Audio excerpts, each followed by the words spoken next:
Hello, everyone, and welcome to Extreme Makeover, Transforming Your Company Culture. My name is Rick Lepsinger. I will be your host and presenter for today's session. Culture has gotten a lot of attention lately. I guess it was always on the radar, but it's been getting quite a bit of attention in these last few years.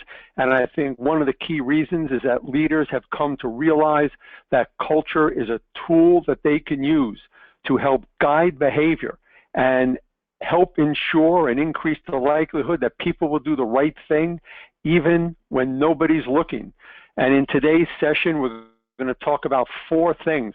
We'll talk about why company culture is so important, the factors that contribute to culture and how it's built and communicated.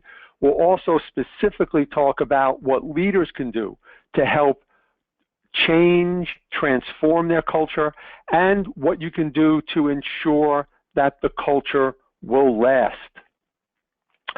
We've done quite a bit of work in this area over the last few years.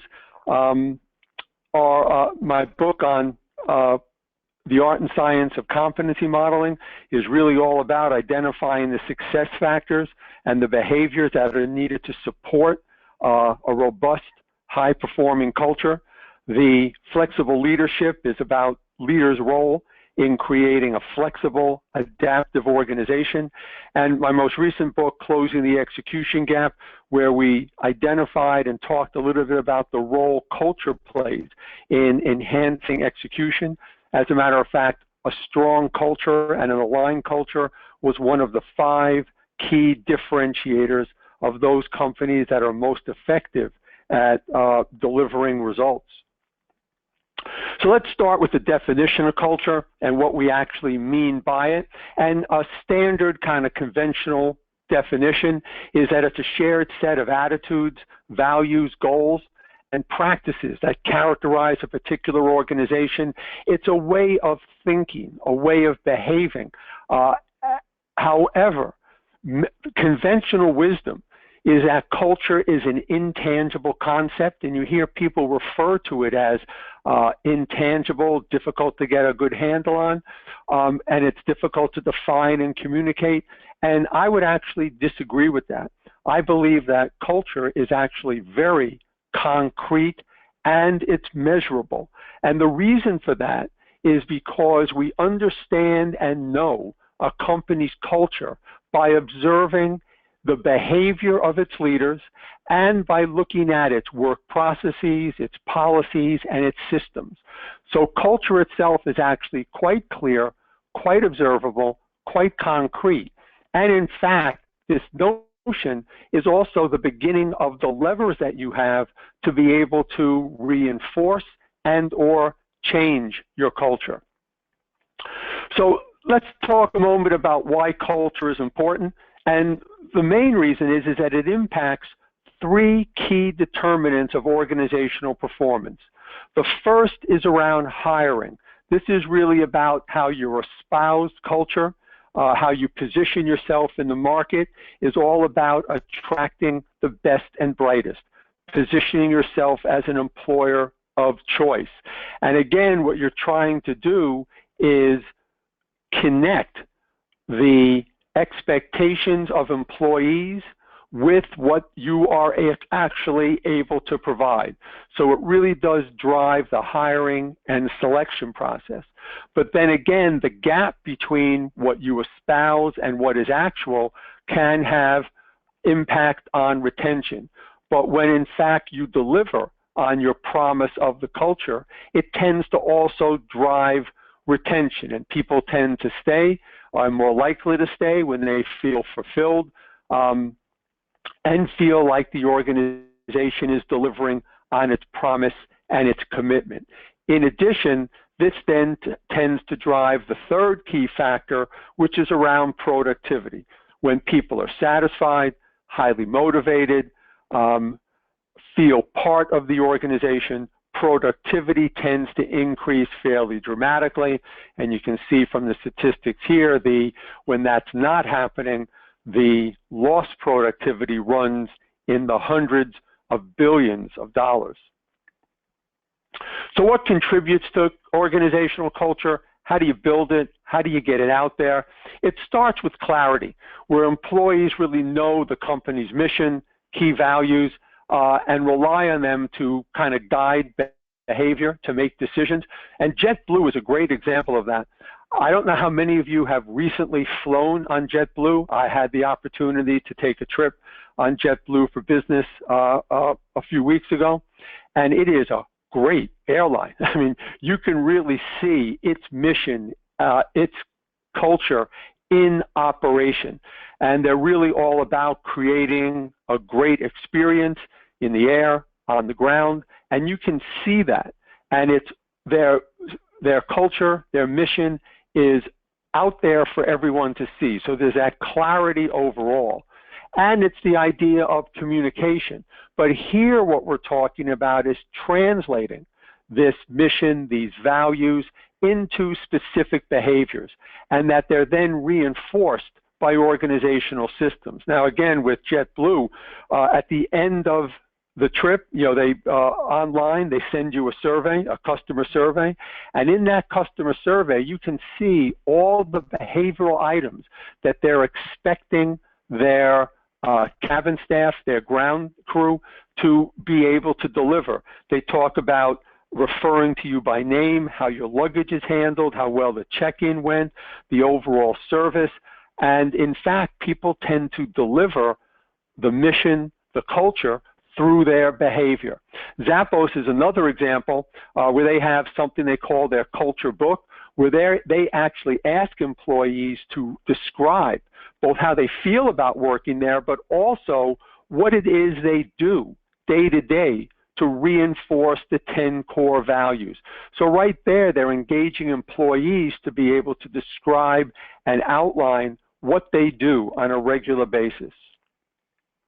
The third has to do with reinforcement, and this is where leaders at all levels reinforce the mission, the key values at every opportunity in the ways in which they engage with people on a day-to-day basis.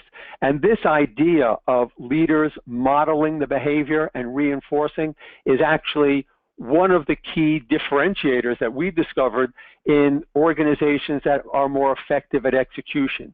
It seems like, you know, sort of the mom and apple pie kind of a comment, but you don't recognize how important this alignment is and this reinforcement is until you have situations where it is not present. The fourth is around consistency, where leadership addresses policies and behaviors that don't fit with the culture overall. And here they're always fine-tuning and adjusting policies. But in addition to that, and here's an example with Zappos again, a bit on the extreme, but it definitely captures the idea when they discover after a particular period of time that employees are either not a good culture fit, they will actually offer to pay them to leave the organization after the first week or so if they decide that either the job is not for them or they're not a good fit with the organization culturally. So what can you do in terms of leading culture change?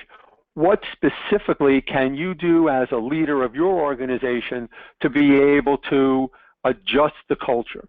The first is to really start to get a more clarity on what you're actually up against. Now, you've heard this statistic that most change initiatives fail. That statistic came out of a study that John Carter did in 1995. If you take a look at more recent studies, you will discover that that statistic has not changed in over 25 years. Our success rate in managing change has not improved, even though we've put a lot of effort and energy in terms of helping managers and organizations try to put processes in and get better at it.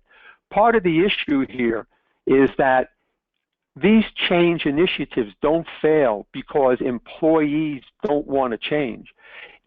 Most employees recognize the need to change, understand that it's the way the organization needs to stay competitive, but it has to do with their readiness to change.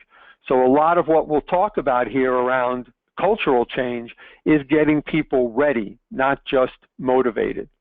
So what are some of the things you can do? 4 key activities. The first is defining the ideal future state. And here you could either reaffirm a mission or vision that's already in place or clarify.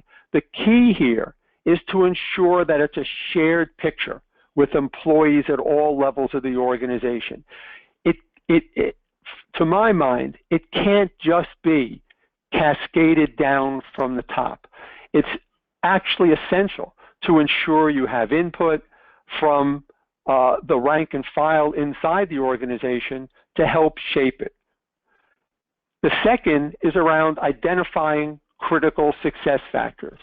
So with the mission, vision, values in mind, to then articulate, identify the behaviors, the competencies that are well aligned with these outcomes and will ensure that you achieve those outcomes overall. So it's clarity of purpose, what you're trying to make happen, and it's the behaviors and the competencies that support that effort. Now, communicating expectations is an important step. It's a key component, but it is not sufficient. It's necessary but not sufficient. Making the business case and clarifying what you expect people to do is important. The key, though, in terms of real culture change is to be able to replace old behaviors with the new behavior. And the primary responsibility for that lies with the manager. And fortunately, there are 3 tools that managers have available to be able to shape behavior. And that's exactly what you're trying to do here. Change behavior, shape behavior. And those 3 tools are tried and true, things you've seen before. Coaching and feedback. It's letting people know when they're on track and when they need to do something differently, but it's also providing some direction, some guidance to help people actually make the transition to the new behavior. Along with that, providing recognition and rewards. The idea here is to use recognition as a way to reinforce positive behavior change. When you're recognizing people for behaving in a way that's consistent with the organization's culture, you're sending 2 key messages. The first is you're setting the standard. You're letting people know that's what I mean. That's what the behavior should look like. That's what good looks like. Keep shooting for that standard. The second message you're sending is that you can do it. You're capable. You're competent. You can actually make this change. So the coaching and feedback to let people know where they are, the recognition, rewards to let people know when they've actually hit that mark. The third component are consequences. There needs to be some skin in the game. Just like you need to have rewards to reinforce new behavior, there needs to be a consequence to discourage the use of the old behaviors. So again, providing the coaching and guidance, but also providing consequences when people are not able or willing to make the change. The fourth area is around aligning systems and processes. Individual behavior change is important, and you will get pockets of that around the organization. But if you are looking to get a critical mass of consistent behavior change throughout the organization, you need to put in place policies, systems, and work processes, which then help align behavior across the organization to build critical mass. So rather than get little pockets around the organization based on individual managers, individual efforts, here you're using broader systems. One example of that would be the performance management system, which would be used to both communicate expectations and be used to provide periodic feedback and recognition and rewards and consequences for the use of those behaviors. The element of change, and this goes back to why some changes are more or less successful, has to do with this idea of uncertainty. Why do people resist change? A lot of it is not, again, because they don't think there's a need for it, but because they're dealing with the ambiguity and uncertainty of change. So regarding this implementation of effectively implementing culture change, leaders need to be able to answer 5 critical questions to be able to remove some of that uncertainty going forward. The first has to do with why the change is necessary, and that's all about making the business case. What are we trying to do? Why is it important? A little bit more of the tell piece here. The second has to do with being clear about what will each person be expected to do. So here you're trying to help people understand how they fit into the bigger picture, but more specifically, you're translating goals into behaviors. It's more difficult to do a goal if the culture is about customer service, if the culture is about respect for the individual. Let's clarify that with real behavior as opposed to a goal. Let's do that a little bit better. The third question has to do, will we be able to do it? And this is sort of on 2 dimensions. One of them has to do with on the organizational level. Do we have the funding? Do we have the resources? Have we allocated enough resources to drive this change? One of the reasons why many changes fail is that they're insufficiently resourced. And if not, how will we reallocate resources to this particular change? The second component here is about feelings of competence and capability. The individual feeling, can I do this? Am I able to do it? Defining the behavior is the starting point, and we'll talk about other things leaders can do to help people feel more competent in making the change. The fourth is around managing the transition. And here, again, a lot of this is around straight common sense. Is there a plan in place? What are the key milestones? Have we tried to anticipate potential problems and challenges? Have we put plans in place to address these challenges? Increasing people's confidence that it's well thought out and that potential problems have been identified. And the fifth is, where are we in the process? This whole idea of providing frequent updates around a shared project schedule is to let people know where you are in the process. So these 5 questions are really a lot around just plain common sense and good project management, but they really do address people's key concerns, key questions, and take that uncertainty out of the mix. Necessary, but not sufficient. You also need to get down to the one-on-one with the leader and his or her team and the members of that team. And what we're talking about here is the idea of encouraging change talk. It's not sufficient to make the business case. As a matter of fact, what we know in terms of creating change of any kind, and cultural change specifically, is that the more the leader tells, the more the leader says, this is what we've got to do, and it's a great thing to do, and don't worry, you guys can make it happen, I have confidence in you, what that tends to do is actually get the opposite effect.